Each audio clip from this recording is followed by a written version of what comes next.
NGT ने collectors को आदेशित किया है कि शिप्रा नदी के आसपास अतिक्रमण न होने दें और गंदगी मिलने से रोकें, मगर इसका पालन नहीं हो रहा है।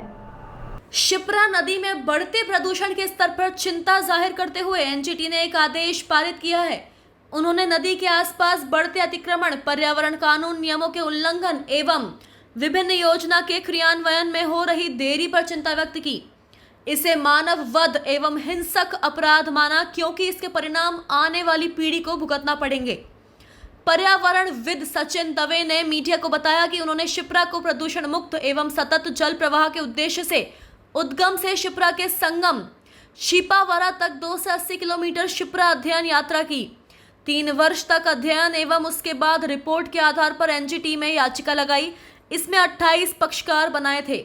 मामले में लगातार चल रही सुनवाई में एनजीटी ने उज्जैन, इंदौर, देवास और रतलाम जिले के 4 कलेक्टर को नदी के 100 मीटर तक के दोनों किनारों के क्षेत्र में किसी भी तरह का अतिक्रमण नहीं होने देने के निर्देश दिए हैं। साथ ही शहर की गंदगी शिप्रा में न मिले, यह सुनिश्चित करने और नदी के उद्गम से अंत तक सीमांकन के निर्देश भी दिए हैं। शिप्रा को लेकर जो एनजीटी में पिटीशन दायर की थी, पिछले नवंबर में उसका डिसीजन आया, उसी को लेकर आज ये प्रेस कॉन्फ्रेंस आयोजित की थी।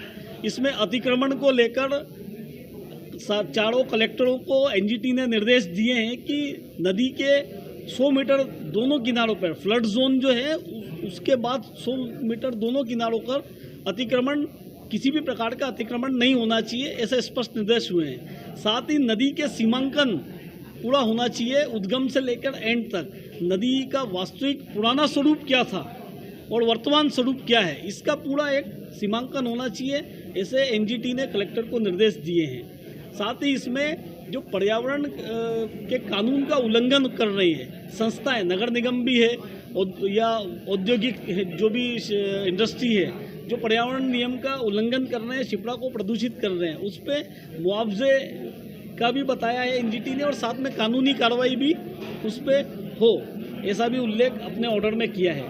इसी के अतिरिक्त उद्गम से लेके एंड तक एसटीपी जो शहर का गंदगी है वो शिप्रा में नहीं जाए, और जो नाले हैं या गंदगी जो है वो सीवेज ट्रीटमेंट प्लांट लगे और शुद्ध होकर ही जल नदी में जाएं।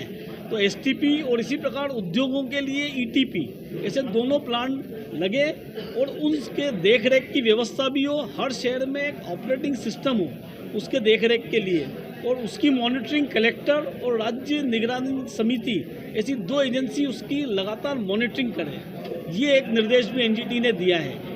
साथ ही शिप्रा जो है वो शिप्रा प्रदूषित हो रही है तो गंगा प्रदूषित हो रही है, ऐसी हमने अपनी पिटीशन में बोला था। इसीलिए नमामि गंगे के अंतर्गत शिप्रा को लेने का पिटीशन में हमने आग्रह किया था न्यायालय से, और न्यायालय ने उस बात को मानते हुए शिप्रा को नमामि गंगे के अंतर्गत शामिल किया है, जिससे ये होगा कि फंड की व्यवस्था, आर्थिक व्यवस्था, जिसे वित्तीय व्यवस्था वाला विषय है, वो अब उसमें सीधे गंगे से, नमामि गंगे से जुड़ने पे वो व्यवस्था की दिक्कत नहीं आएगी। इसके अतिरिक्त महिदपुर, आलोड़, यहाँ पर ट्रीटमेंट प्लांट जल्दी ही लगने वाला है, क्योंकि इसमें कोर्ट कमिश्नर जो नियुक्त हुए थे, तो कोर्ट कमिश्नर ने भी अपनी रिपोर्ट में इसका उल्लेख किया था। साथ ही शिप्रा के दोनों किनारे पर प्लांटेशन हो और उसकी जियो टैगिंग व्यवस्था हो। साथ ही इंडस्ट्री जो देवास में है स्पेशल, उसमें जैसे रात को वो अपना पानी छोड़ते हैं, तो उसमें उस समय कोर्ट कमिश्नर ने भी ये नियुक्त किया और बताया कि वहाँ पर कैमरे लगे, और जिसकी मॉनिटरिंग पीसीबी के अधिकारी और कलेक्टर, ऐसे 2-2, 3-3 एजेंसी को जब हम मॉनिटरिंग रहेगा तो वो निश्चित ही उस पर कंट्रोल होगा। सचिन, अभी संदर्भ में उज्जैन कलेक्टर से आपको कोई चर्चा हुई?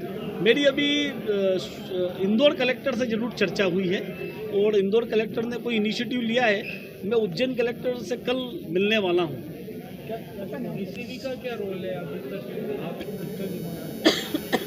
पीसीबी की एक, मतलब मेरा पूरी याचिका के दौरान भी ये ध्यान आया